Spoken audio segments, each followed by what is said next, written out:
What is muscle? Muscles are the structural unit of our body. Muscles plays important role in locomotion, vasoconstriction, vasodilation, peristalsis movement, posture maintain, and heat generation. Hey everyone, this is Sonu Rani, your educator. Today I am going to discuss about the process of muscle contraction.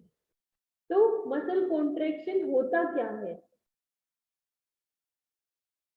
Muscle contraction जब हम कोई भी weight lift करते हैं, जैसे जैसे कि हम इस इमेज में देख सकते हैं, जब हम कोई वेट लिफ्ट करते हैं तब उस टाइम पे क्या होता है, हमारी मसल्स कॉन्ट्रैक्ट करती हैं और उनकी लेंथ जो होती है वो स्मॉल हो जाती है, शॉर्टन हो जाते हैं एंड टाइट हो जाते हैं। और क्या होता है, इसका जो डायमीटर, जैसे कि हम इमेज में देख सकते हैं क्लियरली, डायमीटर इंक्रीज होता है। And at the time of जब हम वेट को वापस रखते हैं या फिर वो रिलैक्स कंडीशन में आने की कोशिश करती है, तब क्या होता है, मसल्स इलोंगेट होती हैं एंड लूजन हो जाती हैं एंड उसका जो डायमीटर है वो कम हो जाता है। तो मसल कॉन्ट्रैक्शन को हम कैसे डिफाइन कर सकते हैं? Muscle contraction is defined as the tightening, shrinking or elongation of muscles during an activity. तो जब हम कोई भी एक्टिविटी परफॉर्म करते हैं, लाइक जैसे हम वर्कआउट करते हैं, कोई वेट लिफ्ट करते हैं, तब क्या होता है, मसल्स कॉन्ट्रैक्ट करती हैं। ठीक है, तो मसल्स ने जब कॉन्ट्रैक्ट किया तो उसके बाद क्या होता है, मसल्स का रिलैक्सेशन होता है। जब वो अपनी नॉर्मल कंडीशन में आती है कॉन्ट्रैक्शन के बाद, तो उस प्रोसेस को बोलते हैं मसल रिलैक्सेशन।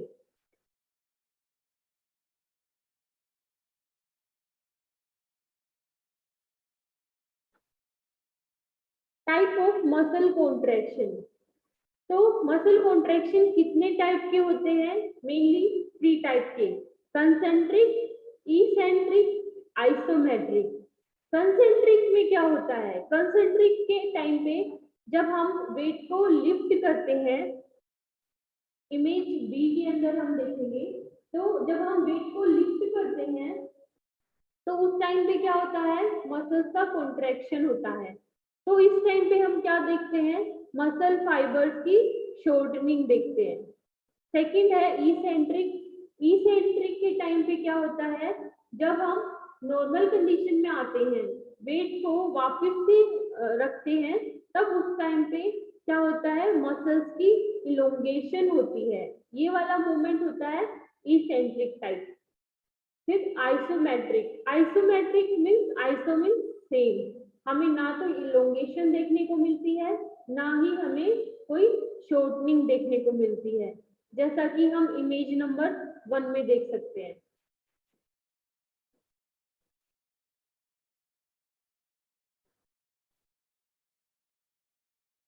तो मसल कॉन्ट्रैक्शन हमने देख लिया। मसल कॉन्ट्रैक्शन क्या होता है, जब मसल की लेंथ छोटी हो जाती है, जब हम कुछ एक्टिविटी परफॉर्म करते हैं तो उस टाइम पे हम नॉर्मली देख सकते हैं।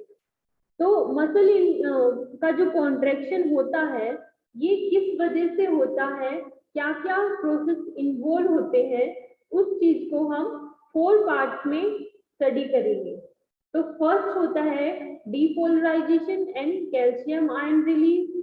सेकंड है actin and myosin cross bridge formation and third is sliding mechanism of actin and myosin filaments and fourth is sarcomere shortening या फिर मसल कॉन्ट्रैक्शन।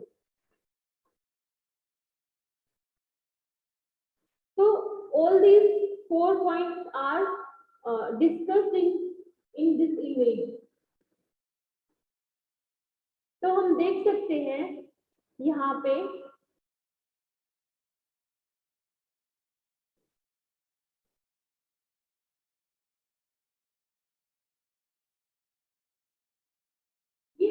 पॉइंट के अंदर जब फर्स्ट पॉइंट में क्या होता है, एक्शन पोटेंशियल जो होता है वो मसल फाइबर के पास आता है, ठीक है। उस टाइम पे क्या होता है, एसिटाइल कोलिन रिलीज होता है नर्व फाइबर से, और वो फिर कहाँ पे बाइंड करता है, रिसेप्टर्स प्रेजेंट होते हैं मसल फाइबर के ऊपर, सार्कोलिमा।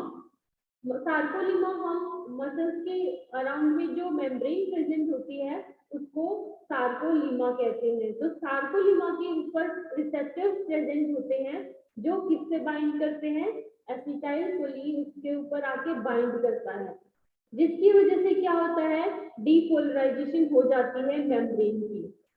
तो हर एक मेम्ब्रेन की एक पोलैरिटी होती है, पोलैरिटी वो कैसे मिलती है उसको, वो डिफरेंट पोलैरिटी जनरेट होती है because of different concentration of ion.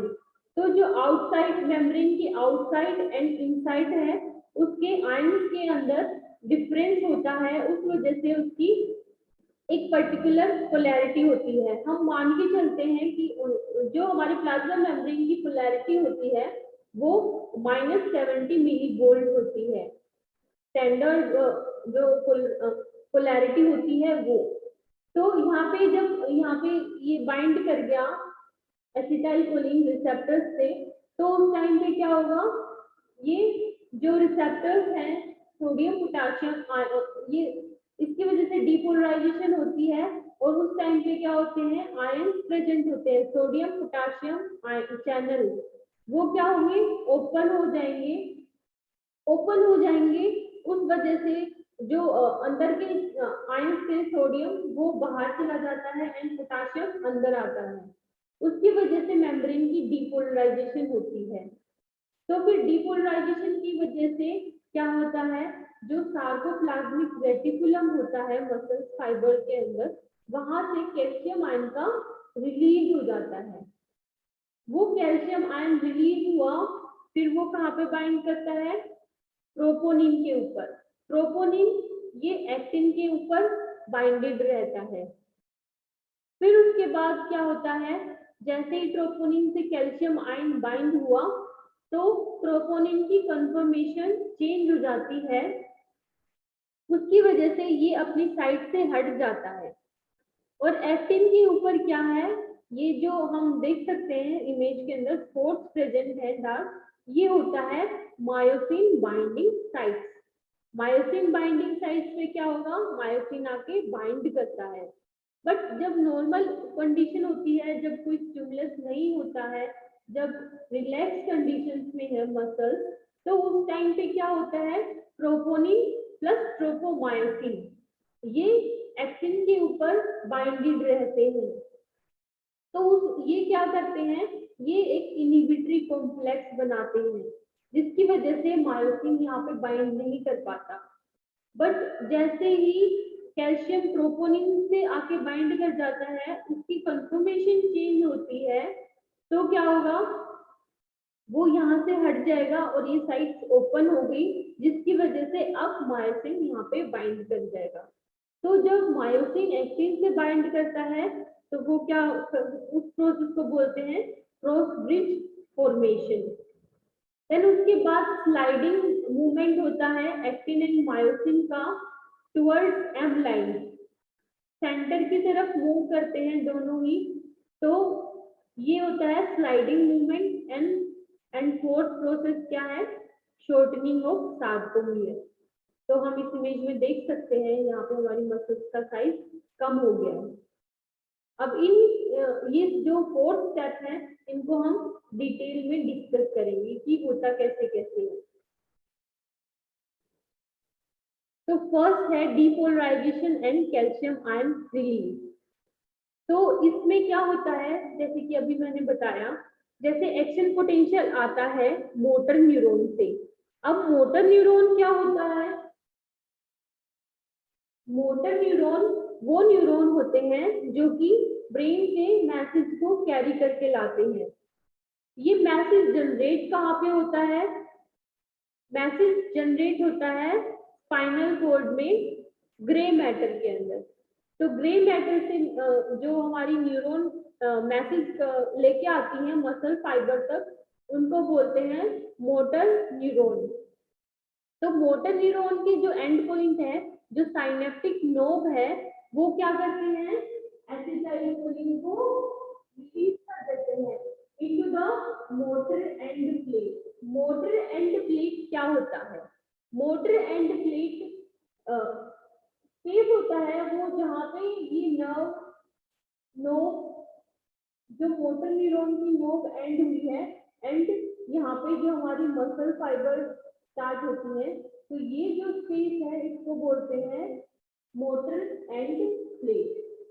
एक बार मैं डायग्राम से दिखा देती हूँ ताकि सबको क्लियरली पता चल जाए। तो ये जो स्पेस है बिटवीन मोटर न्यूरॉन एंड ये मेम्ब्रेन के बीच का जो ये वाला स्पेस है, इसको बोलते हैं हम लोग मोटर एंड प्लेट। तो यहाँ पे एसिटाइलकोलिन रिलीज हो गया। जब एसिटाइलकोलिन रिलीज हुआ तो वो जो जो हमारी मसल फाइबर है वहां पे रिसेप्टर्स प्रेजेंट होते हैं, उससे बाइंड कर जाता है एसिटाइलकोलिन। तो उसकी वजह से, बाइंडिंग की वजह से क्या होता है, जो आयन चैनल्स होते हैं, sodium potassium ion channels present होते हैं मेम्ब्रेन के ऊपर, वो ओपन हो जाते हैं। 3 सोडियम बाहर जाते हैं, 2 पोटाशियम आयन अंदर आते हैं, जिसकी वजह से क्या होता है, मेम्ब्रेन की पोलैरिटी चेंज होती है। उस प्रोसेस को बोलते हैं डीपोलराइजेशन।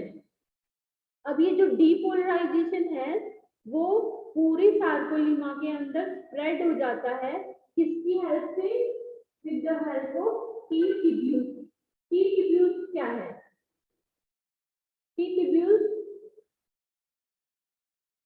इस वाले डायग्राम में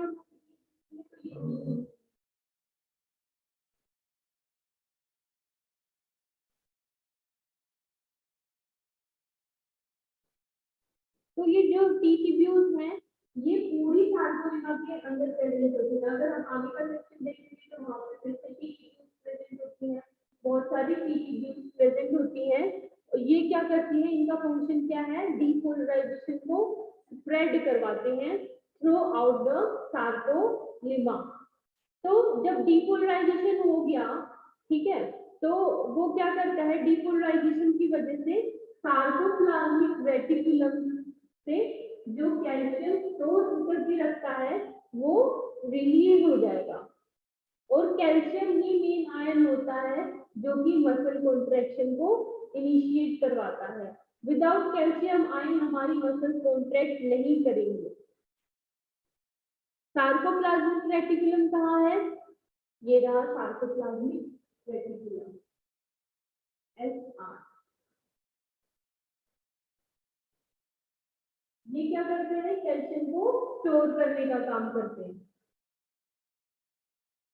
तो जैसे ही डीपोलराइजेशन हो गई, कैल्शियम आयन रिलीज हो गए, ठीक है। तो ये था हमारा first process, depolarisation and calcium ion release. तो इस वाले डायग्राम में हम क्लियरली देख सकते हैं ये मोटर न्यूरॉन है, ठीक है। और ये साइनेप्टिक वेसिकल प्रेजेंट होती है जो केमिकल को सिंथेसाइज करती है, जो मैसेंजर को सिंथेसाइज करती है। तो इनके अंदर क्या होता है, प्रेजेंट होता है। तो जैसे ही मैसेज यहाँ पे आता है साइनेप्टिक नोड में, ये बर्स्ट हो जाती है, को डिप्लीट कर देती है मोटर एंड प्लेट पे। तो ये वाला रीजन होता है space between neuron and muscle fibre. तो इसको बोलते हैं मोटर एंड प्लेट। तो यहाँ पे हमारा रिलीज हो गया, फिर उसके बाद क्या होगा, यहाँ पे ये रिसेप्टर्स प्रेजेंट है। इस वाले डायग्राम में देखेंगे ये रिसेप्टर्स प्रेजेंट होते हैं यहाँ पे। जब वो एसिटाइलकोलिन से बाइंड किया तो उसकी वजह से क्या होगा, ये चैनल ये वाला चैनल ओपन हो गया, ठीक है, ये चैनल ओपन हो गया तो इसकी वजह से क्या हुआ, आयंस का एक्सचेंज हो जाएगा और ये क्या करा देता है, डीपोलराइजेशन।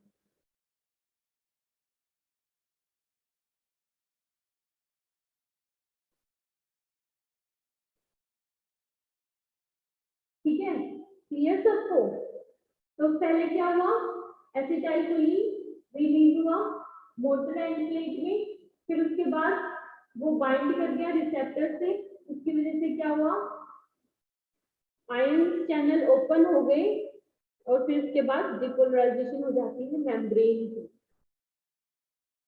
तो ये साइनेप्टिक वेसिकल है, ये एक्सोन का टर्मिनल पार्ट है और ये कोलैप्स होता है, इसको बोलते हैं मोटर एंड प्लेट।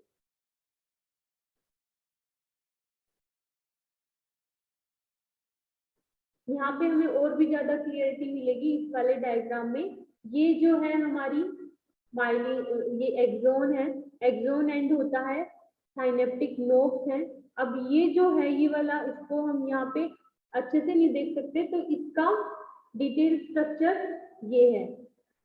तो इसके अंदर क्या होता है, ये साइनेप्टिक वेसिकल्स है, एसिटाइलकोलिन इसके अंदर प्रेजेंट है। तो जैसे ही ये स्टिमुलस आया, नर्व इंपल्स यहाँ पे आ गई, साइनेप्टिक नोड तक आ गई, तो क्या होगा, ये साइनेप्टिक वेसिकल्स बर्स्ट कर गई और ये कहाँ पे रिलीज हो गया, मोटर एंड प्लेट। तो मोटर एंड प्लेट का क्या है, ये स्पेस है बिटवीन सार्कोलीमा और मोटर, ये मोटर नर्व के बीच का स्पेस। फिर अब इस वाले डायग्राम को और क्लियर वे में हमें यहाँ पे देख सकते हैं। तो हम देख सकते हैं यहाँ पे जब कोई मैसेज नहीं आ रहा है तो ये हमारे आयन चैनल बंद है। तो जैसे ही एसिटाइलकोलिन आ गया तो फिर क्या हो गया, ये यहाँ पे ओपन हो गया, जिसकी वजह से क्या हुआ, सोडियम अंदर आया है एंड पोटेशियम बाहर जाएगा। तो ये क्या करवा देता है, मेम्ब्रेन की डीपोलराइजेशन। सोडियम ये बाहर अंदर आएगा और पोटेशियम बाहर जाता है। तो 3 सोडियम अंदर आते हैं, उसके रिटर्न में 2 बाहर जाते हैं। तो ये हमारे सार्कोलीमा की डीपोलराइजेशन करवाते थे। फिर उसके बाद सेकंड स्टेप आएगा, actin and myosin cross bridge formation.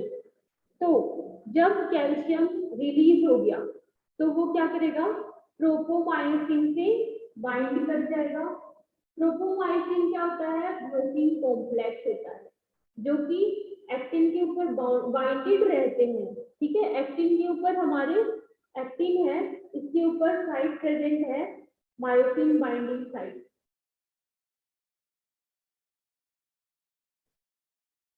तो जब नॉर्मल कंडीशन में, नॉर्मल रिलैक्स कंडीशन में है, तो यहाँ पे क्या होता है, ट्रोपोसिन और ट्रोपोनिन जो प्रोटीन होते हैं वो बाइंडेड रहते हैं। बट जब कैल्शियम रिलीज हो गया, स्टिमुलस आया है, तब कैल्शियम आया और ये इससे बाइंड कर जाता है ट्रोपोमायोसिन एंड ट्रोपोनिन से। तो उसके बाद क्या होता है, ये जो ब्लॉकिंग कॉम्प्लेक्स है जो पहले इसको ब्लॉक करके रखता था, तो वो वहां से हट गया। अब क्या होगा, एक्टिन फ्री हो गया, अवेलेबल हो गया मायोसिन की बाइंडिंग के लिए। ठीक है, तो फिर उसके बाद अब क्या होगा, मायोसिन एक्टिन से आके अटैच हो जाएगा और इस प्रोसेस को बोलते हैं क्रॉस ब्रिज फॉर्मेशन। अभी हम इसको डायग्राम की हेल्प से क्लियरली देखेंगे। तो ये वाली जो कंडीशन है, ये नॉर्मल रिलैक्स कंडीशन है।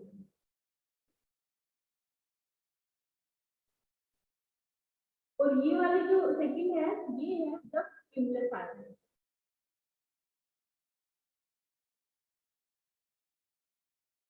तो इस टाइम पे क्या होता है, यहाँ पे troponin, tropomyosin and troponin bonding रहता है एक्टिन के ऊपर। हमें कोई भी साइट इस वाले डायग्राम में यहाँ पे कोई भी हमें मायोसिन बाइंडिंग नहीं दिखी, ट्रोपोनिन एंड ट्रोपोमायोसिन ने बाइंड करके रखा हुआ है यहाँ पे।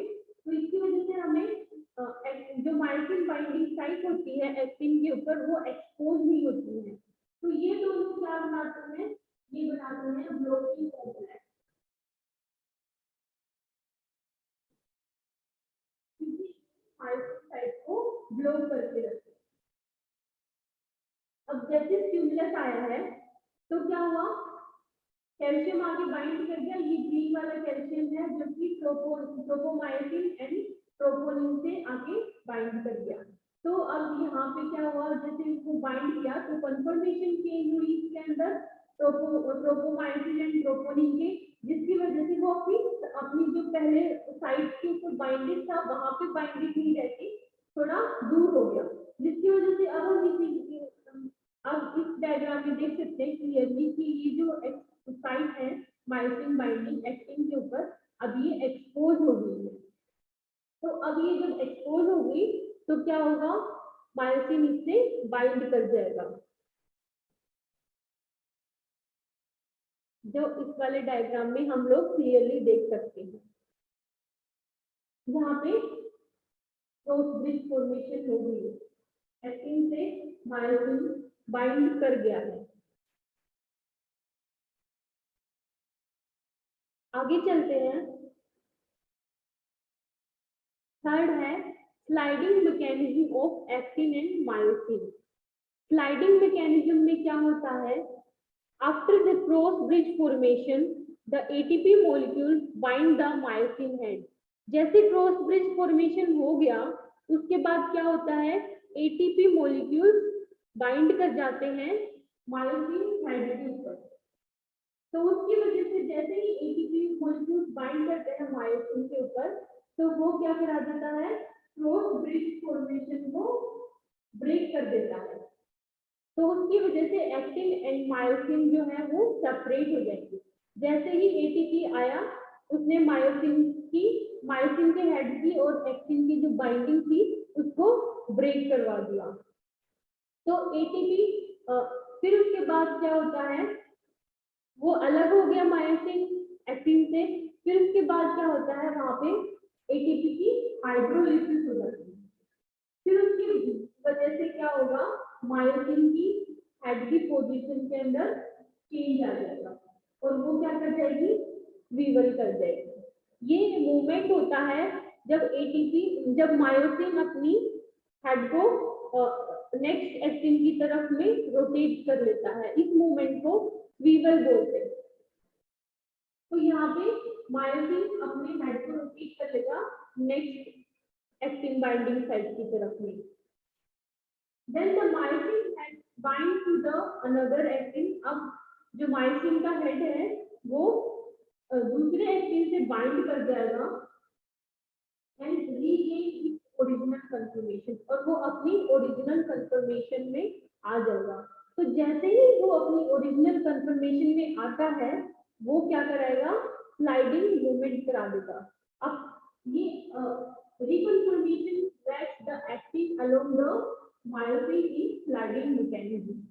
तो जैसे वो अपनी ओरिजिनल कंफर्मेशन में आ गया तो वो अपने साथ एक्टिन को भी ड्रैग करेगा और वो क्या कराता है, स्लाइडिंग मूवमेंट कराता है। और ये जो स्लाइडिंग मूवमेंट होता है टुवर्ड सेंटर होता है, इसकी वजह से मसल्स की शॉर्टनिंग होती है। तो इसका हम एक बार डायग्राम देखेंगे ताकि हमें क्लियरली समझ में आ जाए क्या क्या होता है। तो हम लोग यहाँ से इस वाले स्टेप को देखेंगे। तो इस वाले स्टेप में क्या होता है हमारा, पहले क्या हुआ, myosin head split ATP and become reoriented and energised. तो यहाँ पे जब एटीपी की हाइड्रोलिसिस हो गई, तो जब एटीपी की हाइड्रोलिसिस हो जाती है तो वो एटीपी फॉर्म में आ गया। तो अब ये क्या करेगा, इससे एक्टिन से बाइंड करेगा। Myosin head bind to actin forming cross bridge, और यहाँ पे क्या बना देता है, ये क्रॉस ब्रिज फॉर्मेशन कर देता है।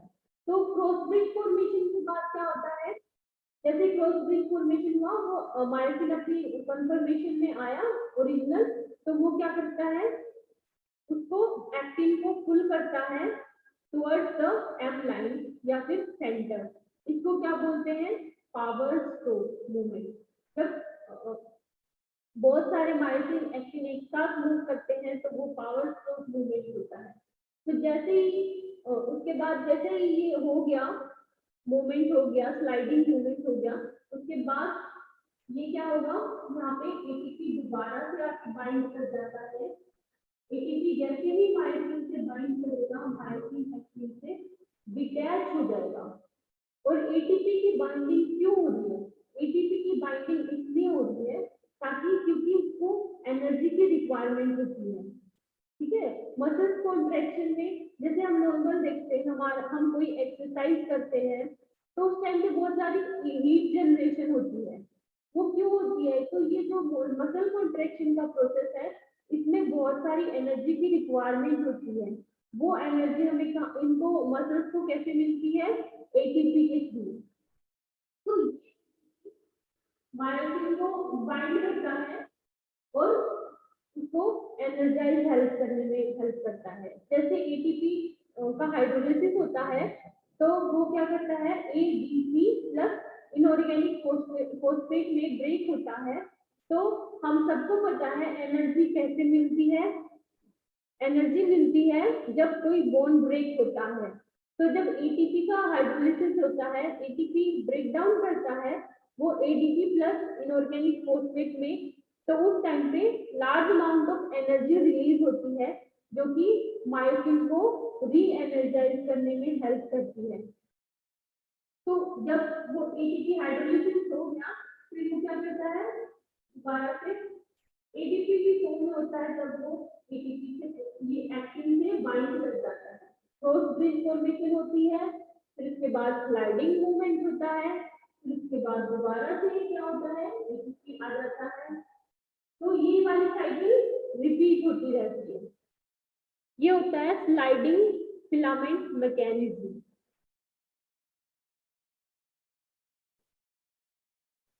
तो इसको अगर हम देखें तो हम क्या बोल सकते हैं, जब मायोसिन एटीपी से बाउंडेड है तब कोई क्रॉस ब्रिज फॉर्मेशन नहीं होगी, एक्टिन और मायोसिन की बाइंडिंग नहीं होगी। बट और जो एटीपी से बाउंडेड रहता है मायोसिन, तो वो उसको क्या हेल्प करता है, एनर्जाइज करने में हेल्प करता है ताकि वो नेक्स्ट एक्टिन से बाइंड कर सके और वो स्लाइडिंग मैकेनिज्म परफॉर्म कर सके। फिर उसके बाद जब एटीपी हाइड्रोलिसिस होता है, मतलब कि जब एटीपी हाइड्रोलिसिस में A D P plus inorganic phosphate की फॉर्म में प्रेजेंट है, तो ये होता है एटीपी हाइड्रोलिसिस। तब जब एटीपी एडीपी फॉर्म में होता है तब ये क्या करता है, एक्टिन से बाइंड करता है। ठीक है, तो इस कंडीशन में मायोसिन एक्टिन से बाइंड करता है और वो क्या करता है, अपनी ओरिजिनल कंफर्मेशन में आ जाता है और वो दोनों क्या होते हैं, एक्टिन एंड मायोसिन की स्लाइडिंग मूवमेंट होता है यहाँ पे।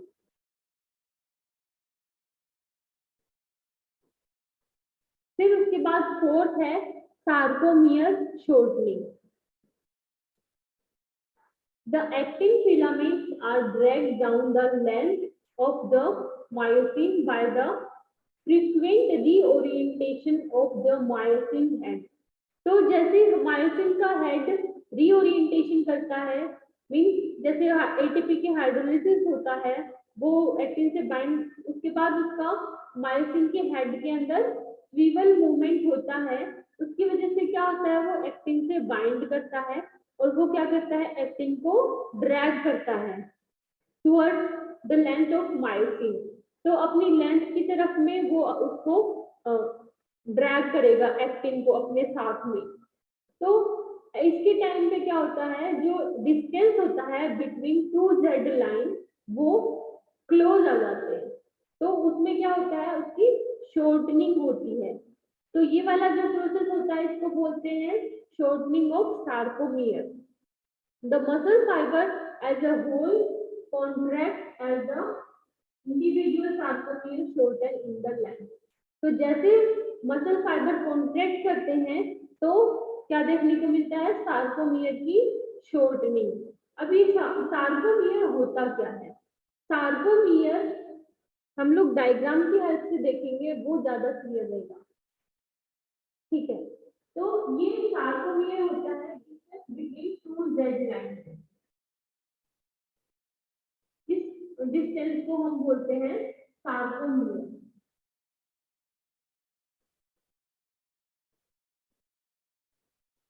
ये एम लाइन है, ये नहीं, ये ए बैंड है, जहां पे ए बैंड के अंदर क्या होता है, एक्टिन प्लस मायोसिन दोनों प्रेजेंट होते हैं।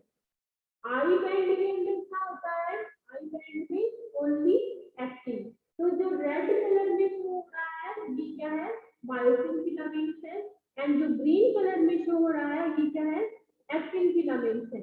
और ये दो जेड लाइन है, दो जेड लाइन के बीच के डिस्टेंस को बोलते हैं सार्कोमियर। जेड जोन क्या शो करता है, जेड जोन शो करता है ओनली मायोसिन। जेड जोन को हम एम लाइन भी बोल सकते हैं, क्यों, बिकॉज यहाँ पे सिर्फ और सिर्फ मायोसिन फिलामेंट्स प्रेजेंट होते हैं। तो हम क्या बोलेंगे, जेड जोन के अंदर क्या होगा, मायोसिन होगी, और ए बैंड के अंदर क्या होता है, ए बैंड के अंदर हमारे एक्टिन प्लस मायोसिन दोनों होते हैं, और आई बैंड के अंदर क्या होता है, ओनली एक्टिन होता है। एच जोन को हम एम लाइन भी बोलते हैं। तो जो जब सार्कोमियर की शॉर्टनिंग होती है तो मूवमेंट कौन सी डायरेक्शन में होता है, ऐसे, तो ये towards M line myosin move करता है और अपने साथ में क्या करता है, एक्टिन को भी ड्रैग करवाता है, जिसकी वजह से जब कॉन्ट्रैक्शन होगी तो ये जो जेड लाइन है वो पास पास आ जाएंगे, जिसकी वजह से सार्कोमियर की लेंथ जो होती है वो कम हो जाती है। जैसे इस डायग्राम में हम लोग देख सकते हैं, ये वाला 2D रिप्रेजेंटेशन है, ये 3D रिप्रेजेंटेशन है। तो जब नॉर्मल कंडीशन है, ये रिलैक्स कंडीशन है, तो इसकी लेंथ ज्यादा है, बट जब कॉन्ट्रैक्शन होता है उस टाइम पे क्या होता है, ये जेड लाइन पहले यहाँ पे थी, जैसे हम देख सकते हैं, बट कॉन्ट्रैक्शन के टाइम पे क्या होगा, ये आम कॉन्ट्रैक्ट कर दे। ऐसे इस डायग्राम में भी देख सकते हैं, ये जेड लाइन है, ये पहले इसमें दूर थी, और जब कॉन्ट्रैक्ट करती है तो ये उनका डिस्टेंस जो है वो कम हो गया है। अब हम इसको एक बार समराइज कर लेते हैं ताकि हम दोबारा से सब पॉइंट्स को कनेक्ट कर पाए। तो पहला पॉइंट क्या था, एक्शन पोटेंशियल आया था नर्व मोटर न्यूरॉन से, जिसकी वजह से क्या हुआ था, मेम्ब्रेन की डीपोलराइजेशन हुई थी, और उसकी वजह से क्या होता, कैल्शियम आयन का रिलीज हो गया था सार्कोप्लाज्मिक रेटिकुलम से। तो फिर वो कैल्शियम बाइंड क्या कर रहा था, जो ब्रोकिंग कॉम्प्लेक्स था जिसको हम बोलते थे ट्रोपोनिन एंड ट्रोपोमायोसिन, उसके पास जाके बाइंड कर जाता है। जैसे ही वो कैल्शियम उससे बाइंड किया तो ट्रोपोनिन एंड ट्रोपोमायोसिन की कंफर्मेशन में चेंज आता है और वो अपने पोजीशन से हट जाते हैं। तो जैसे ही वो हट गए वहां से तो उसकी क्या होता है, जो मायोसिन बाइंडिंग साइट है वो एक्सपोज हो गई एक्टिन के ऊपर। अब एक्टिन जैसे ही वो कॉम्प्लेक्स हट गया, ब्लॉकिंग कॉम्प्लेक्स हटा, तो मायोसिन एंड एक्टिन फिलामेंट की बाइंडिंग हो जाती है। तो इस वाले प्रोसेस को बोलते हैं cross bridge formation. Cross bridge formation किस वजह से होता है, एटीपी की हाइड्रोलाइसिस की वजह से। तो जब एटीपी हाइड्रोलाइज करता है एडीपी प्लस इनऑर्गेनिक फॉस्फेट में, तो उस टाइम पे क्या होगा, वो मायोसिन एक्टिन से जाके बाइंड कर जाता है। फिर उसके बाद क्या होता है, ATP hydrolysis causes the myosin head to swivel and change its orientation.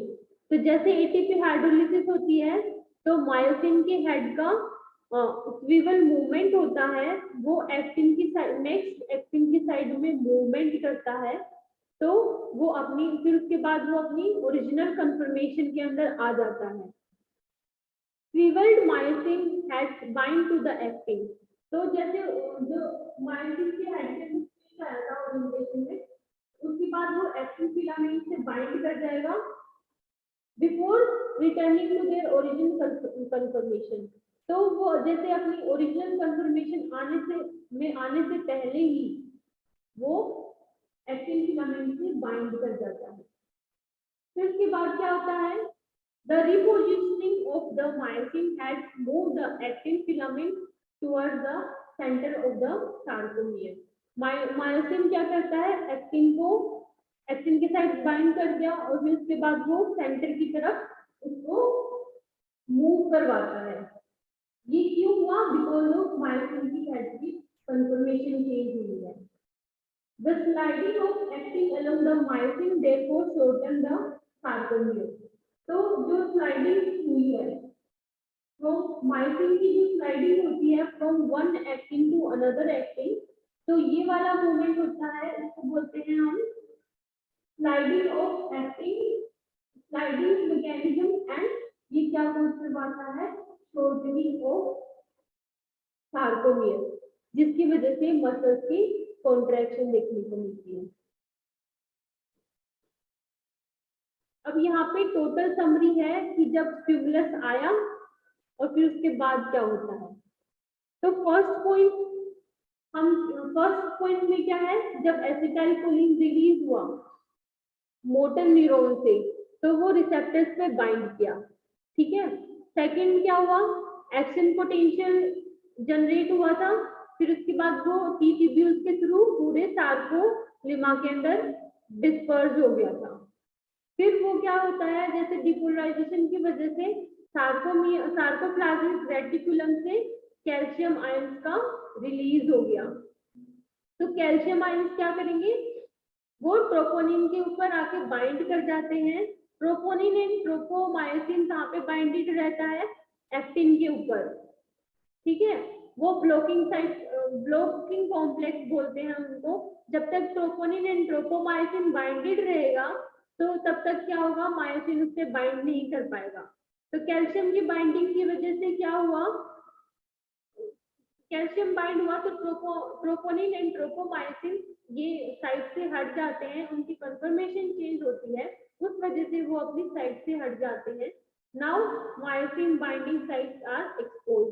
अब मायोसिन साइट एक्सपोज हो गई हैं, फ्री हो गई हैं, तो अब क्या होता है, मायोसिन उससे बाइंड कर जाएगा और क्रॉस ब्रिज फॉर्मेशन हो जाती है। फिर उसके बाद क्या होता है, क्रॉस ब्रिज फॉर्मेशन होती है तो हमें क्या, फिर उसमें क्या होता है, स्लाइडिंग मूवमेंट होता है। स्लाइडिंग मूवमेंट क्यों होता है, जैसे मायोसिन की हेड की कंफर्मेशन चेंज होती है, वो one actin to another actin move करता है, तो अलोंग विद देयर मूवमेंट वो एक्टिन को भी ड्रैग करता है अपने सेंटर की तरफ। तो ये एक्टिन को भी अपनी सेंटर की तरफ ड्रैग करवाएगा, तो जिसकी वजह से इनकी जो शॉर्ट होती है वो कम हो जाती है, जो इनकी लेंथ होती है वो कम हो जाती है सार्कोमियर की। तो ये जो स्पेस है, distance between two segments known as sarcomere. फिर उसके बाद क्या होता है, जैसे कॉन्ट्रैक्शन हो गई, ठीक है, तो जब जैसे कॉन्ट्रैक्शन का प्रोसेस हो जाता है तो क्या होता है, एसिटाइलकोलिन रिमूव हो जाता है। तो जब एसिटाइलकोलिन है ही नहीं, कोई बाइंडिंग हुई ही नहीं है यहाँ पे, तो क्या होगा, कोई डीपोलराइजेशन नहीं होगी यहाँ पे। जब कोई डीपोलराइजेशन है ही नहीं तो जो मेम्ब्रेन है सार्कोलिमा वो अपनी ओरिजिनल कंडीशन में रहेगा, ठीक है। कोई भी हमें मूवमेंट मतलब कोई भी हमें डीपोलराइजेशन आयंस का कंसंट्रेशन वेरी होता हुआ नहीं दिखेगा। तो उस वजह तो हमारा सार्कोप्लाज्मिक रेटिकुलम क्या होगा, कैल्शियम को बाउंडेड करके रखेगा, कोई कैल्शियम का भी रिलीज नहीं होगा। फिर क्या होगा, जब कैल्शियम ही नहीं आया, बिकॉज कैल्शियम जो है वो मेन आयन है जो मसल्स की कॉन्ट्रैक्शन में इन्वॉल्व होता है। तो जब कैल्शियम रिलीज नहीं हुआ है तो फिर वो क्या होगा, ट्रोपोनिन एंड ट्रोपोमाइसिन से बाइंड ही नहीं करेगा। तो वो जो ट्रोपोनिन है, ट्रोपोमाइसिन, वो एक्टिन के ऊपर बाइंडेड रहती है, ठीक है। तो जिसकी वजह से क्या होता है, वो जो माइसिन बाइंडिंग साइट प्रेजेंट होती है एक्टिन के ऊपर, वो एक्सपोज नहीं हो पाती है। तो जब तक वो माइसिन बाइंडिंग एक्सपोज नहीं होगी तो माइसिन भी अपनी नॉर्मल स्टेट में रहेगा, तो वो बाइंड नहीं कर पाएगा उससे। तो फिर कोई कॉन्ट्रैक्शन हमें देखने को नहीं मिलती। तो ये अपनी रिलैक्स कंडीशन में रहता है। ये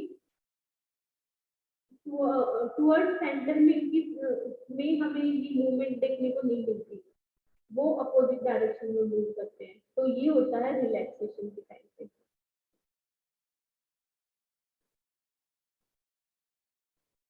जब हम नॉर्मल कंडीशन में है, हमारी बॉडी रिलैक्स करती है, तब कोई सिग्नल नहीं होता, सिग्नल नहीं होगा तो डीपोलराइजेशन नहीं होगी, डीपोलराइजेशन नहीं होगी तो कैल्शियम का रिलीज नहीं होगा, कैल्शियम नहीं होगा तो एक्टिन मायोसिन की बाइंडिंग नहीं होगी, एक्टिन मायोसिन की बाइंडिंग नहीं होगी तो कोई कॉन्ट्रैक्शन नहीं होगी, और जो हमारी मसल्स हैं वो रिलैक्स कंडीशन में रहेंगी।